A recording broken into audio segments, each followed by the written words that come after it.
Pronto. Então, aqui, né, começamos a gravar. E, com isso, a gente vai começar...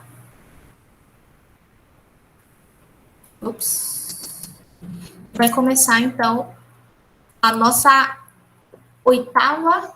oitavo encontro. Porque agora, como está sendo remoto e presencial, aí ficou meio confuso. Aí, até as datas aqui embaixo, ó, do slide, que eu sempre coloco, eu estou colocando aqui da semana das aulas. Você pode ter tido essa aula no dia 17 ou até o dia 19, certo? Essa é a oitava semana de aula, tá certo? Então, a gente vai dar uma revisada bem rápida do efeito Doppler. Essa parte aqui tá na revisão, mais por causa do pessoal do presencial, tá certo? Que eu vou até só passar bem por cima mesmo, porque isso foi a nossa aula passada, tá certo? É porque tem muita gente que tá indo quando não assiste a parte remota e só vai pro presencial. Acontece muito. Então, eu sempre faço essa retomada no conteúdo, tá certo?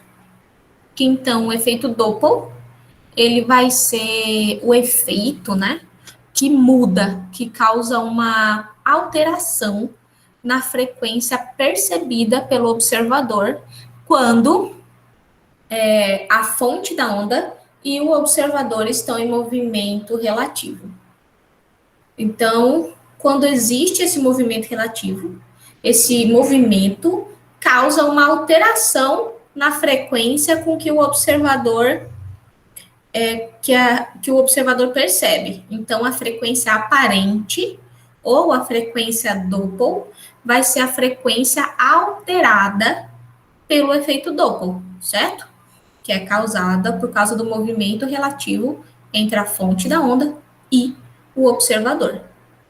Tá bom? Então, aqui é o exemplo, né, do efeito Doppler. Se vocês percebem. Deixa eu colocar.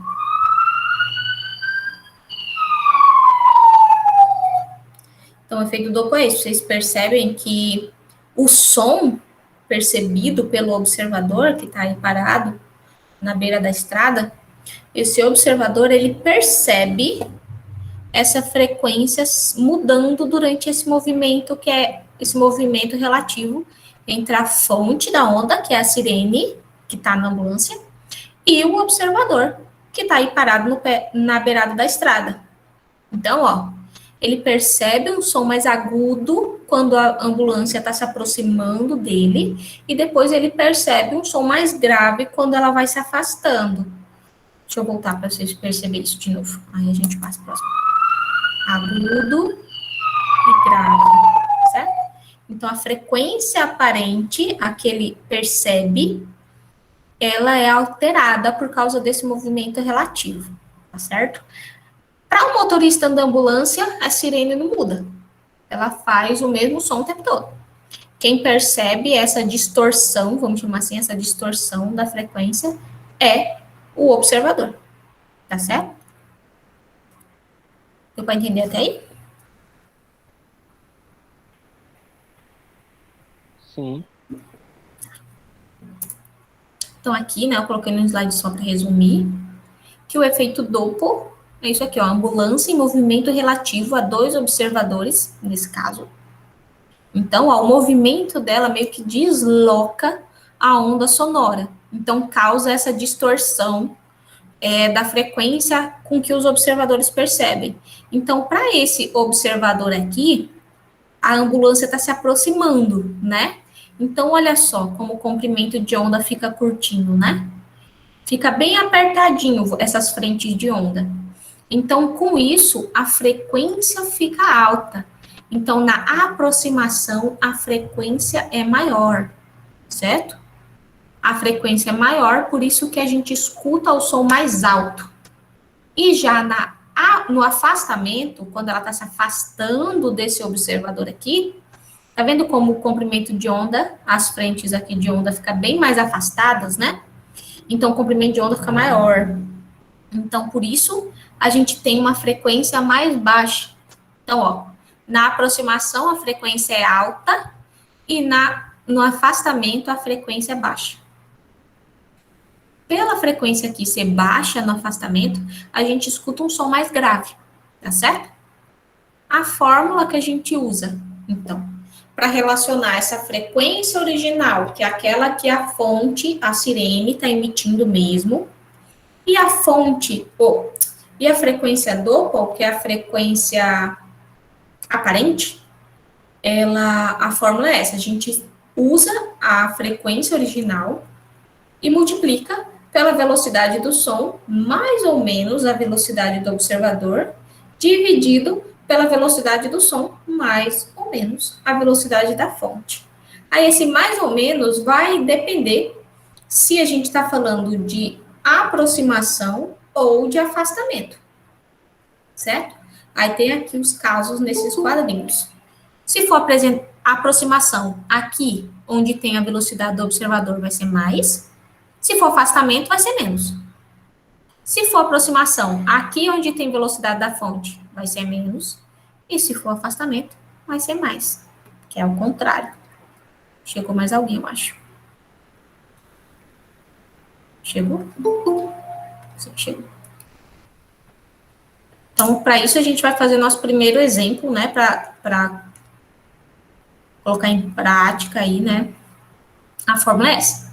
A frequência Doppler, a frequência aparente, é igual à frequência original vezes a velocidade do som, mais ou menos a velocidade do observador, dividido pela velocidade do som, mais ou menos a velocidade da fonte.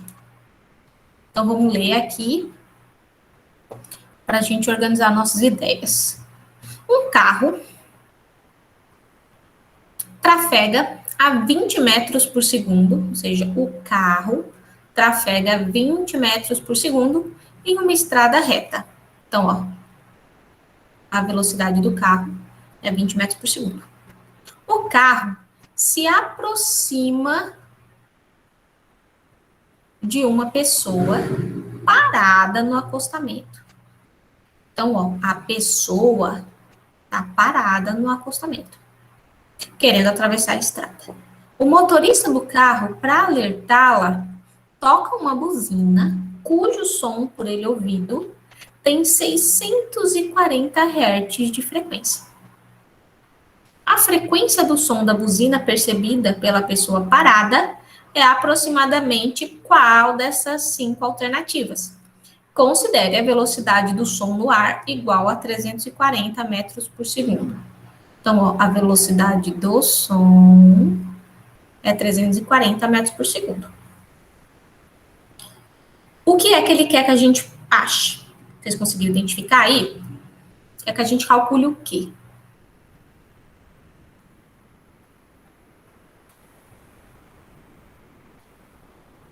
Ele quer que a gente calcule aí o quanto, em qual frequência que a pessoa lá ouviu, não? É exatamente isso, Ítalo. Ele quer que a gente calcule a frequência percebida pela pessoa parada. Então, ele quer que a gente ache aqui, né, a frequência percebida pela pessoa. Então, ele quer que a gente ache a frequência Doppler, tá certo? A frequência aparente. É isso que ele quer que a gente ache. Então, para a gente procurar a frequência aparente, a gente precisa saber todas essas informações aqui da frente. Então, vamos organizar os nossos dados aqui. A gente precisa saber, então, a frequência original, a gente precisa saber a velocidade do som, a gente precisa saber a velocidade do observador e a velocidade da fonte. Se a gente souber tudo isso, então a gente consegue fazer a nossa continha.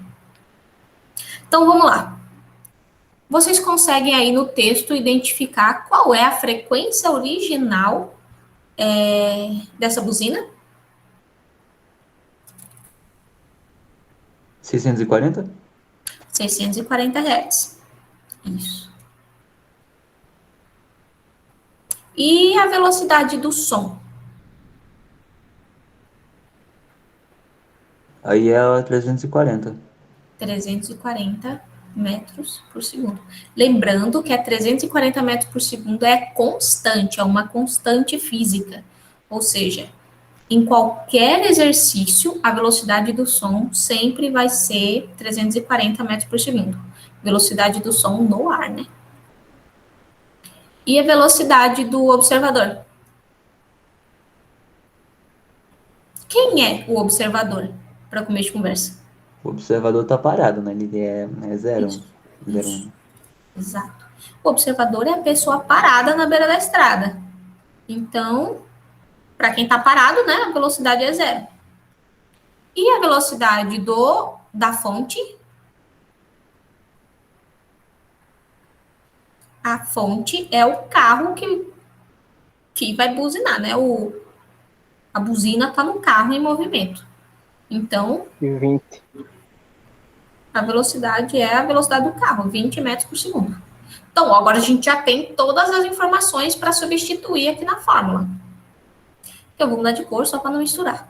Então, a frequência Doppler, frequência parente, vai ser a frequência original, 640, vezes a velocidade do som, vou abrir parênteses aqui, 340. Aí, aqui é onde mora a questão. Vai ser mais ou menos aqui na velocidade do observador. Ó, o carro está se aproximando da pessoa parada. Então, ó, na aproximação, essa parte aqui da velocidade do observador deve ser mais, tá vendo? Então, aqui no nosso exercício, a gente vai colocar mais a velocidade do observador, que é zero. Então, aqui embaixo, a gente vai ter a velocidade do som, de novo, que é 340. E como é uma aproximação, a velocidade da fonte deve ser menos. Então, na velocidade da fonte, que a gente já tem aqui, a gente deve usar menos 20. Certo? É só agora a gente começar a fazer os cálculos. A gente repete aqui fora e faz o cálculo aqui de dentro. 340 mais zero. 340. 340 menos 20. Então, dá 320. Então, agora a gente vai fazer essa divisão. A gente vai fazer 340 dividido por 320. Se vocês fizerem isso na calculadora, vocês vão ver que vai dar 1,069, não sei o que, não sei o que, não sei o que. Então, por aproximação, eu vou usar esse algarismo aqui como o significativo, então vou arredondar para 0,7, tá certo? 1,07. E para concluir, eu vou fazer a multiplicação. 640 vezes 1,07. Vou pegar a calculadora aqui para fazer.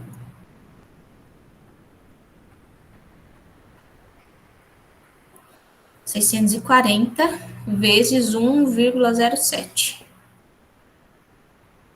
Então, a frequência Doppler vai ficar mais próximo, né, por aproximação de 680 Hz. Dá 684, se vocês fizerem a conta aí. Mas como a gente está sempre fazendo aproximação, né, é por aproximação. Então, a gente aproxima para a alternativa de 680 Hz. Tá bom? Deu para vocês entenderem isso aí? Exercício? O que vocês me dizem? Deu sim, deu sim.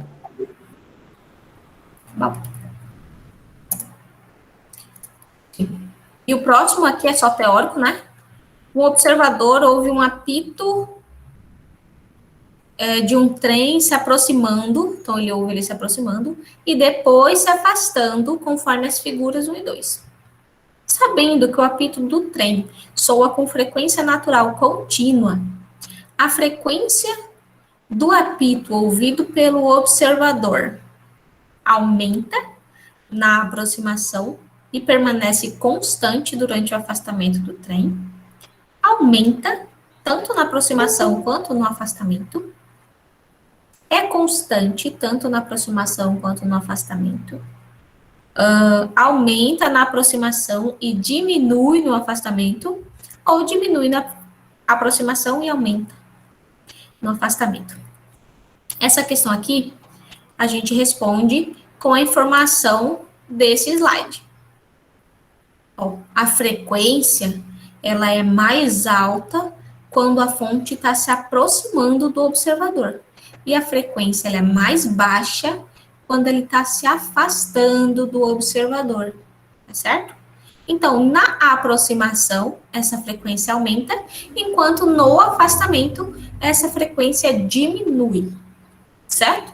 Vocês precisam ter isso em mente, que se a fonte estiver em movimento em relação ao observador, essa frequência nunca vai ficar constante. Então, ela vai sempre ou aumentar ou diminuir. Aumenta na aproximação e diminui no afastamento. A gente vai procurar, né, a alternativa que diz isso, que ela aumenta na aproximação e diminui no afastamento do trem. É a alternativa da letra D. Certo? Então, com isso, a gente revisou a semana passada e a gente vai para o assunto novo. Todo mundo ama, todo mundo queria, estava ansioso, que é a ótica geométrica. De novo, os aspectos básicos da ótica geométrica, certo? Essa seria a nossa última aula do segundo bimestre, mas não vai dar para terminar, né? Toda essa parte de aspecto básico da ótica geométrica, a gente vai dar uma continuadinha na aula seguinte, tá certo? Da semana que vem. Então, ó, o que vocês precisam saber de início, né? Primeiro, né, não está escrito aí, mas a ótica geométrica estuda... Chegou alguém. Estuda a parte da energia radiante, né? As interações dos raios de luz no ambiente, onde eles se propagam, tudo mais. Então, vocês precisam entender o que é a luz, que a ótica estuda basicamente a luz, né? A luz, ou luz visível, é fisicamente caracterizada como uma forma de energia radiante. É o agente físico que, atuando nos órgãos visuais, produz a sensação de visão. Ou seja, quando essa energia radiante chega até o nosso nervo óptico, nossos olhos, né, os órgãos visuais, eles produzem a visão.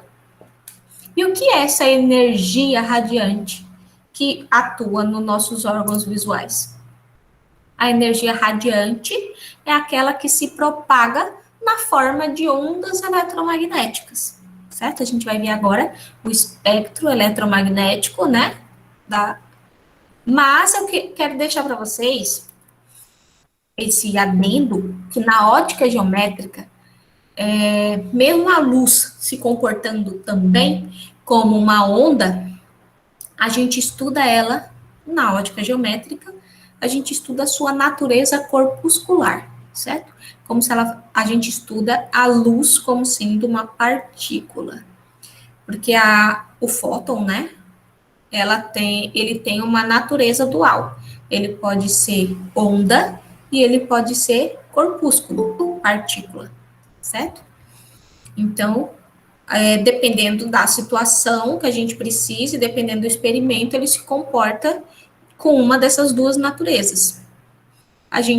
Para fazer as análises geométricas, a gente usa ele sendo uma partícula, tá certo? Mas por agora, a energia radiante vai ser aquela que se propaga como uma forma de onda eletromagnética. Aí veja só. Esse é o espectro eletromagnético da luz. A energia radiante é essa daí, certo? A gente tem as ondas de rádio, os micro-ondas, o infravermelho, ultravioleta, raio-x, raios gama. E aqui no meio, a gente tem o espectro da luz visível. Ou seja, de todo o espectro eletromagnético, a gente só enxerga um pedacinho de nada, que a gente chama de luz visível. Então, a gente chama isso aqui de luz. E o resto é a radiação eletromagnética, tá certo? Então, aqui, ó, a gente consegue enxergar só esse pedaço, que vai de 400 nanômetros até 700 nanômetros. Então, a gente consegue enxergar essas faixas de onda aqui. A faixa que fica em média aí de 400 nanômetros, a gente tem a faixa que corresponde à luz violeta. Aqui, 450 nanômetros, a gente tem a faixa que corresponde ao ciano. 475 ao azul, 550 ao verde, 580 ao amarelo, 600 o alaranjado e 700 nanômetros o vermelho. Então, essa é a faixa de luz que os nossos olhos humanos conseguem captar. Tá certo? Essa é a decomposição da luz visível. Vocês entenderam isso aí? É aí?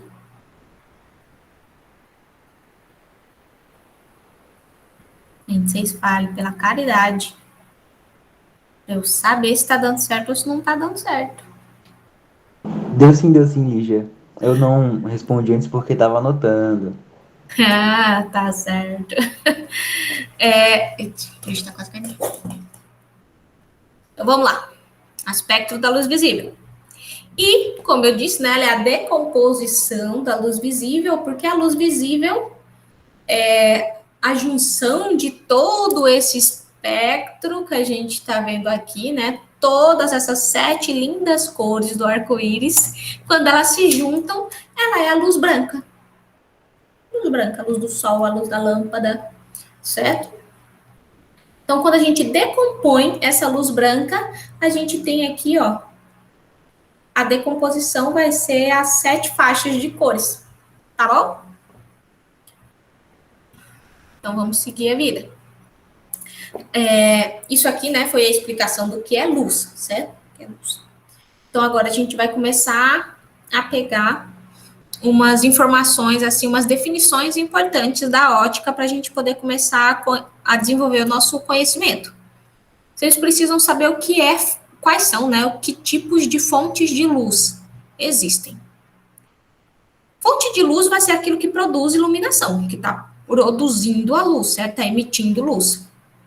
Então, a gente tem 2 tipos. A gente tem as fontes de luz primárias e as fontes de luz secundárias. Também pode ser fontes luminosas aqui na primária e fontes iluminadas nas secundárias, tá bom?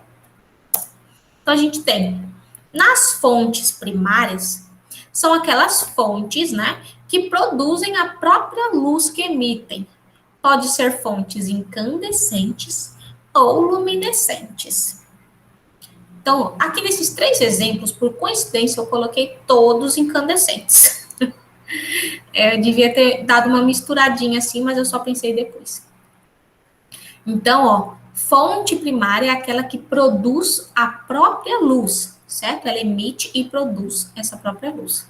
Um exemplo do Sol, né, das estrelas em geral, as lâmpadas, nesse caso as lâmpadas de filamento, e essa aqui, uma dela. Todas elas produzem a própria luz, não é? Consomem a energia e produzem essa própria luz.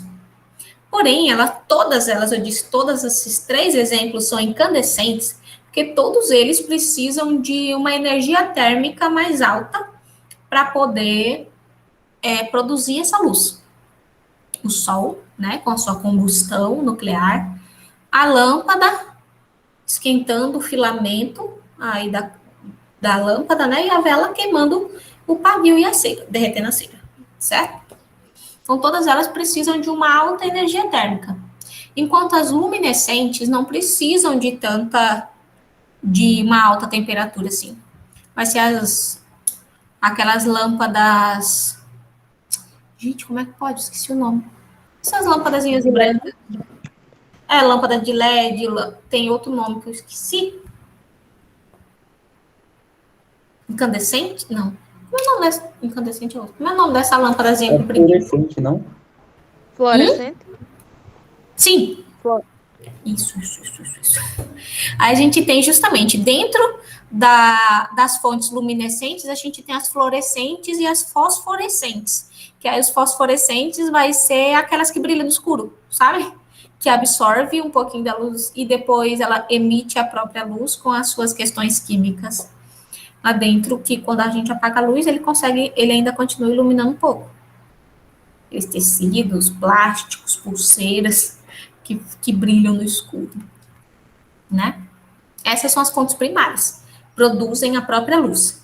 Enquanto as secundárias, elas refletem a luz que outras fontes emitem. Ou seja, elas refletem a luz produzida por fontes primárias, certo? A gente tem aqui como exemplo a Lua, os planetas e a testa desse belo senhor segurando uma velhinha. Tudo isso aqui é a luz que é produzida por outra fonte, ilumina esses corpos e eles refletem essa luz, que causa iluminação também, certo? Mas essa iluminação não é natural deles, é uma reflexão, certo?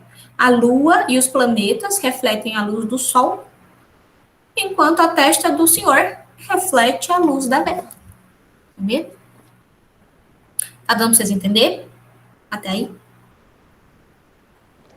Tá. Professora, nesse caso, qualquer objeto assim que reflita luz, que não absorva luz, ele é uma fonte secundária? Sim, você disse se bater uma luz nele, ele refletir, aí sim, ele está se comportando como uma fonte secundária. Então, um exemplo dessas fontes secundárias é o que os egípcios faziam antigamente. Eles colocavam espelhos ao redor daquelas esfinges, daquelas pirâmides, e quando o sol batia em um daqueles espelhos, a luz batia nos outros espelhos e assim iluminava aquele local. Exatamente isso. Exatamente isso. Eles produziam, né, direcionavam a luz que vinha do sol. Mas, como ia ser aquele espelho, né, a fonte que ia iluminar aquele ambiente, aquele espelhinho lá final estava funcionando como uma fonte secundária. Certo? Na verdade, sei lá, secundária, sei lá de quantas etapas precisou refletir, até chegar nele. Mas ele sim, ele se comporta como uma fonte secundária porque ele não está produzindo a própria luz. Ele está refletindo a luz que vem de outra fonte. Certo? Certo. Professora, nesse exemplo, a onda de luz vai perdendo força? Como assim? Tô perdendo Ao ele foco. se chocar, ao ele passar por vários espelhos, tipo, não vai de um espelho central para outro, para outro, para outro. Com este processo, a luz, ela vai perdendo um pouco do seu efeito, tipo, vai perdendo sua força. Fazendo a intensidade luminosa dela, né? É, Sim. Vai depender do que está refletindo. Porque, por exemplo, se ele refletir todos os raios de volta que ele estiver recebendo, todos os raios luminosos, aí não perde a intensidade luminosa, não. Agora, por exemplo, se vem o sol, aí tem um espelhão grandão. E esse espelhão grandão reflete um bocado de luz para o outro espelho que é um pouquinho menor. Aí ele já não está refletindo tudo de volta, né?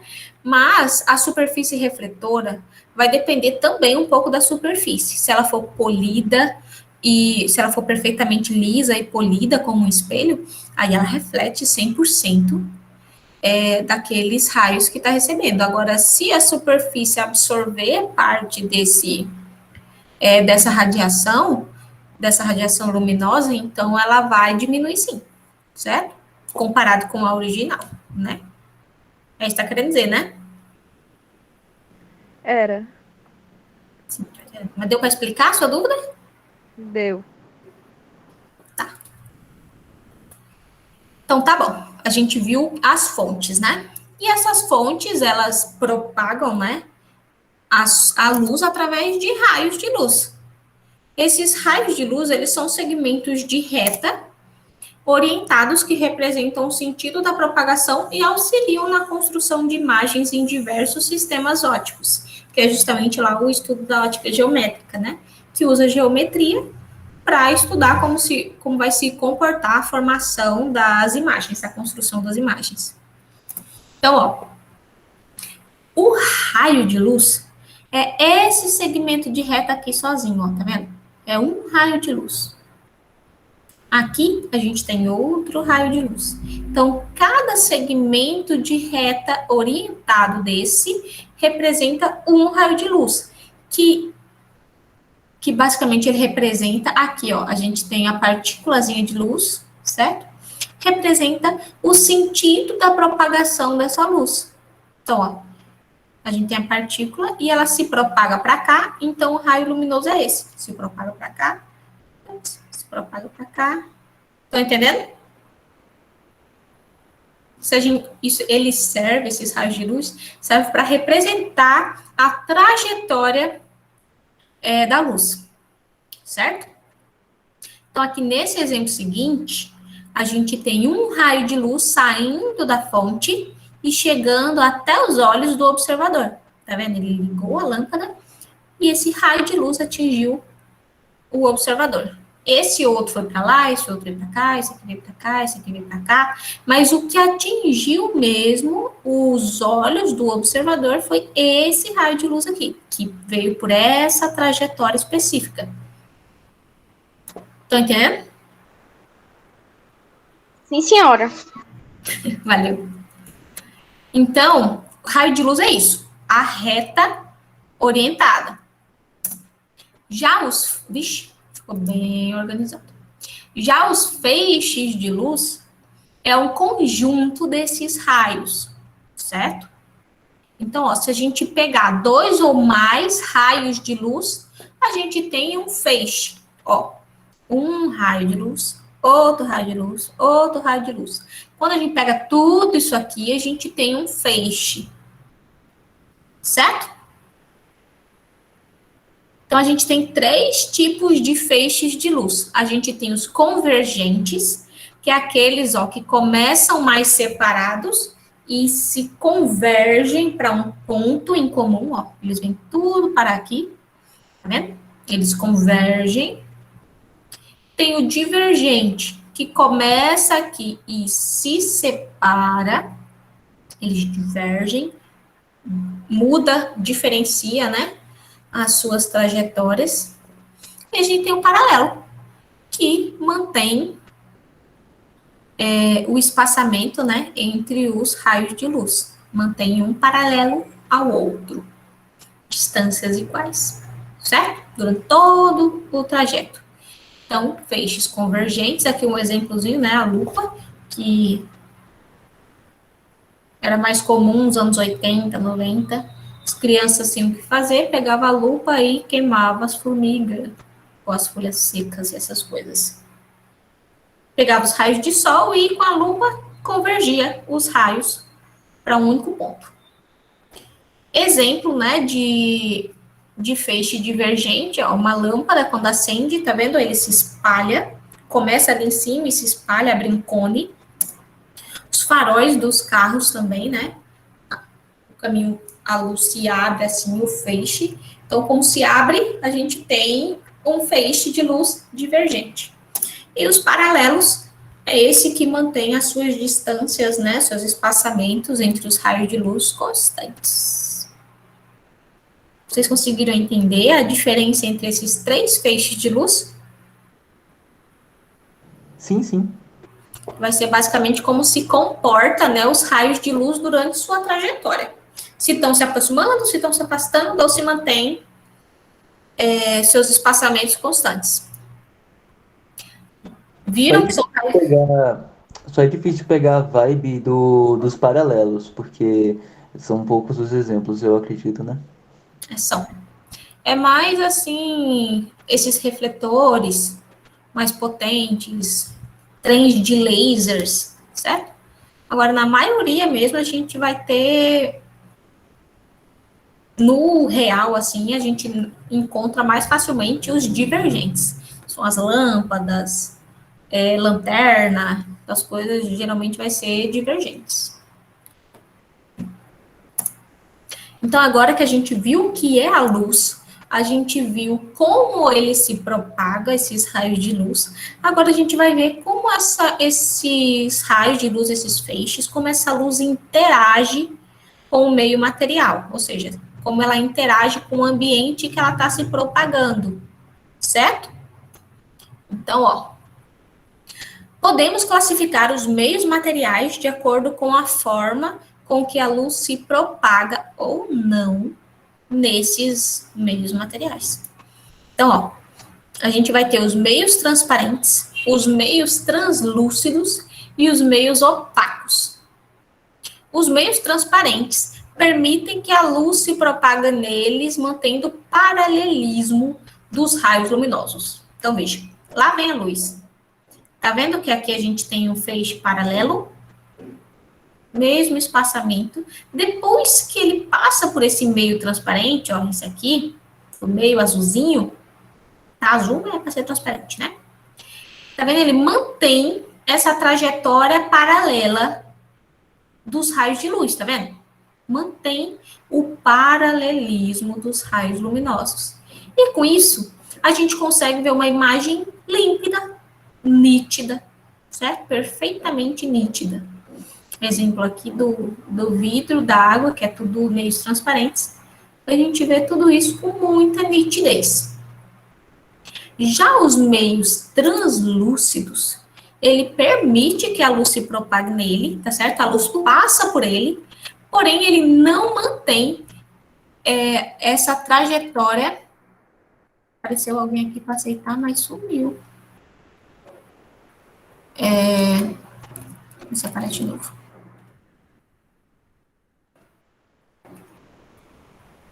Não apareceu. Então, ó, o meio translúcido, a luz consegue atravessar por ele. Tá vendo aqui, ó, essa barrinha aqui? A luz está atravessando ele. Porém, ela não mantém os raios paralelos. Agora, eles sofreram desvios. Tá vendo? Eles foram desviados. Então, por isso, a gente não vê a imagem nítida. Olha só, o vidro transparente é água. Como é transparente, a gente consegue ver o peixinho lá bem nítido. Enquanto aqui a gente tem o ar, que é um meio transparente, a gente vê a flor nitidamente. Porém, com esse vidro aqui mais fosco, a gente já vê as flores desfocada, borrada. Então, nos meios translúcidos, a gente consegue ver, certo? Que tem algo atrás, a gente consegue ver.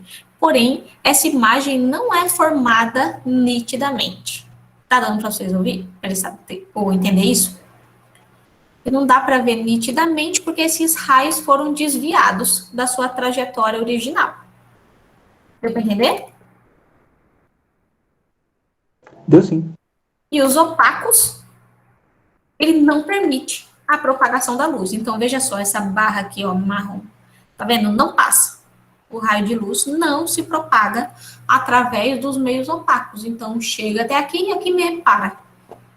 Que é um exemplo aqui, essa porta.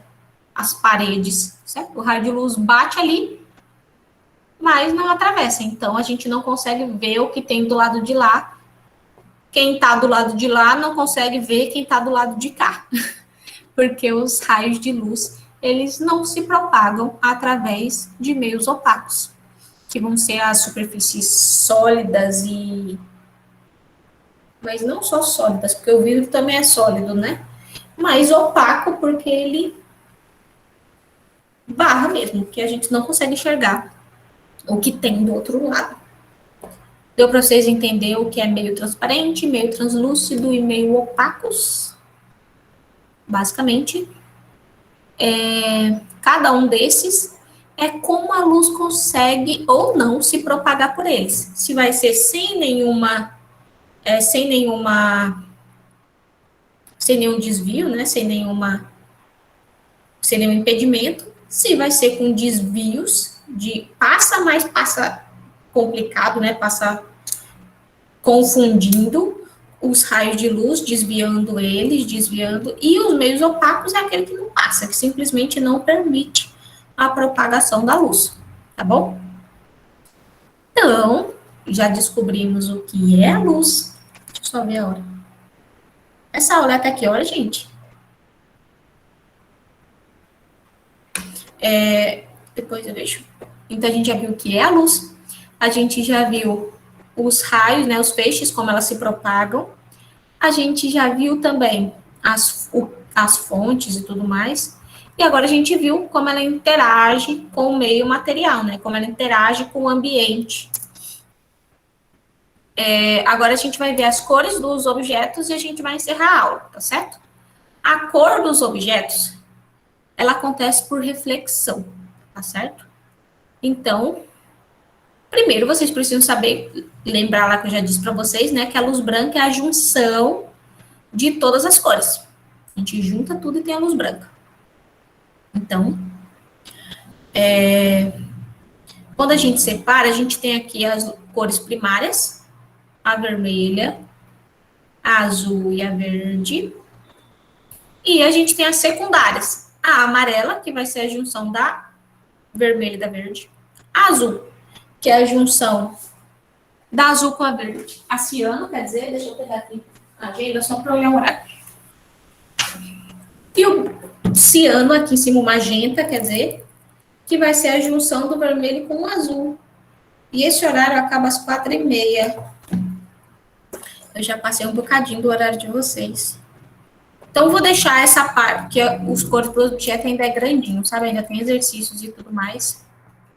Então, para a aula de hoje, eu vou deixar só esses conceitos até aqui, com os meios transparentes, translúcidos e opacos, tá certo?